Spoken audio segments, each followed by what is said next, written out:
all right, you're going to have to put some effort into your life. And you need to be motivated to do that.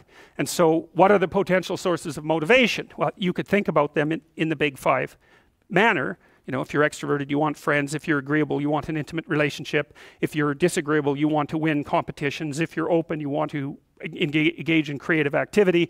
If you're high in neuroticism, you want security. Okay, so those are all sources of potential motivation that you could draw on, that you could tailor to your own, you know, your own personality. But then there are dimensions that you want to consider your life across. And so we ask people about, well, you know, if you could have your life the way you wanted it in 3 to 5 years, if you were taking care of yourself properly, you know, what would you want from your friendships? What would you want from your intimate relationship? How would you like to structure your family? What do you want for your career? Well, how are you going to use your time outside of your job? And how are you going to regulate your mental and physical health, and maybe also your drug and alcohol use? Because that's a good place to auger down, you know, because alcoholism, for example, wipes out, you know, 5 to 10% of people. So you want to keep that under control. And then so maybe, you know, you develop a vision of what your life, what you would like your life to be, and that associates the goal. Well, once the goal is established, and then you break down the goal into micro processes that you can implement. The micro processes become rewarding in proportion, in relation to their causal association with the goal, and that tangles in your incentive reward system. You know, we talked about the dopaminergic incentive reward system, and that's the thing that keeps you moving forward. And the way it works is that it works better if it produces positive emotion when it can see you moving towards a valued goal. Okay, well, what's the implication of that?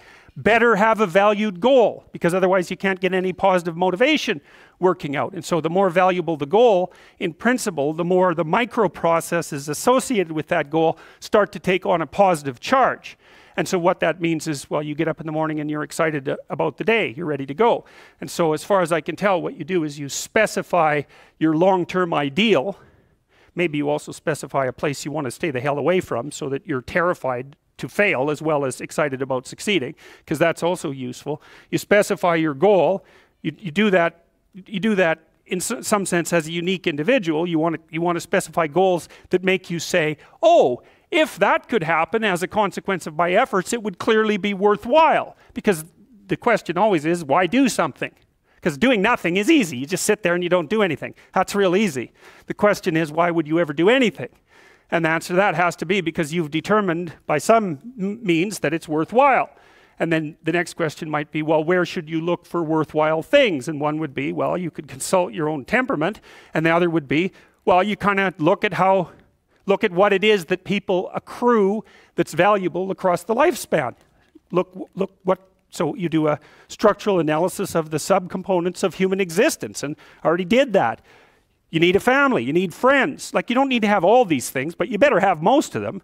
Family, friends, career, educational goals, plans for, you know, time outside of work, attention to your mental and physical health, etc. You know, that's what life is about. And if you don't have any of those things, well, then all you've got left is misery and suffering. So that's a bad deal for you.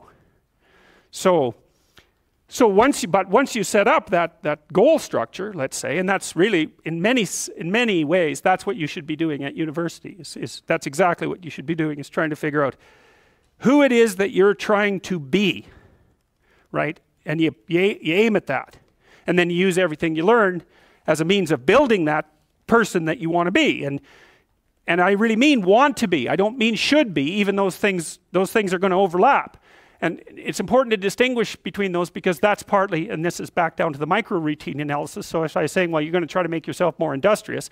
Okay, number one, specify your damn goals, because how are you going to hit something if you don't know what it is? That isn't going to happen.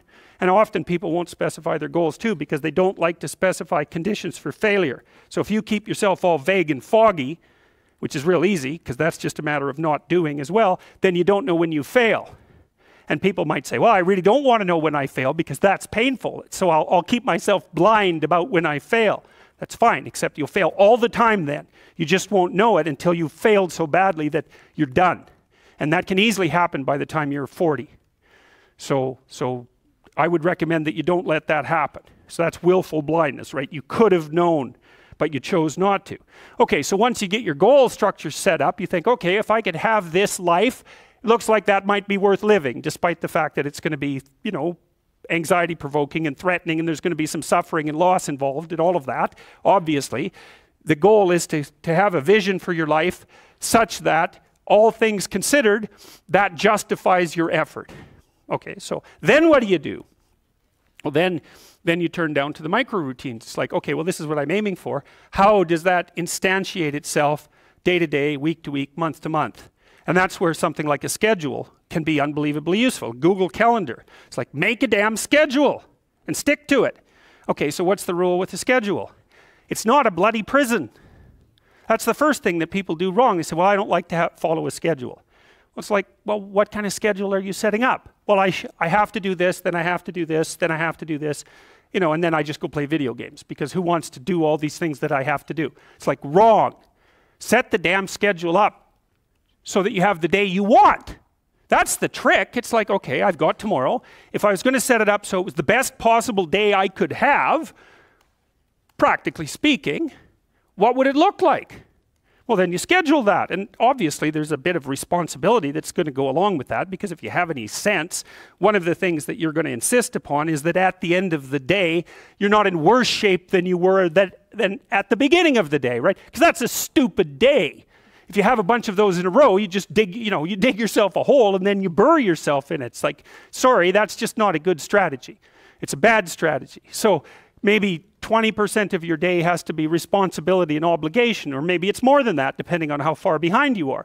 But even that, you can ask yourself, okay, well, I've got these responsibilities. I have to schedule the damn things in. What's the right ratio of responsibility to reward? And you can ask yourself that, just like you'd negotiate with someone who is working for you. It's like, okay, you got to work tomorrow. Okay, so I want you to work tomorrow. And you might say, okay, well, what are you going to do for me that makes it likely that I'll work for you? Well, you could ask yourself that, you know. So maybe you do an hour of responsibility and then you play a video game for 15 minutes. I don't know, whatever turns your crank, man. But, you know, you have to negotiate with yourself and not tyrannize yourself. Like you're negotiating with someone that you care for, that you would like to be productive and have a good life. And that's how you make the schedule. It's like, and then you look at the day and you think, well, if I had that day, that'd be good. Great.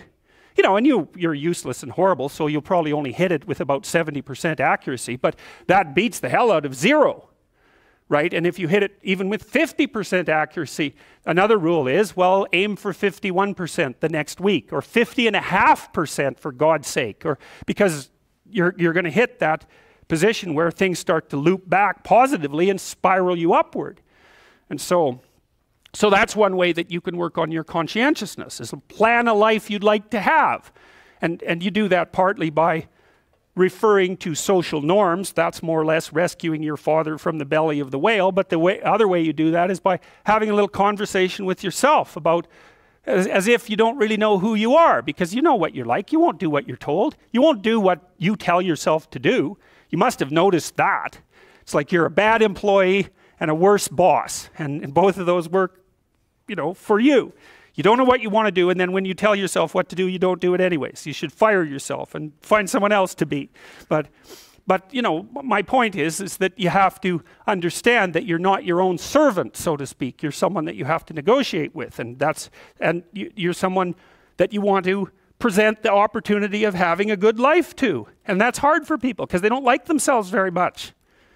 So, you know, they're always like cracking the whip and then procrastinating, and cracking the whip and then procrastinating. And it's like, God, it's so boring, and it's such a pathetic way of spending your time. And you know what that's like, because you probably waste like 6 hours a day.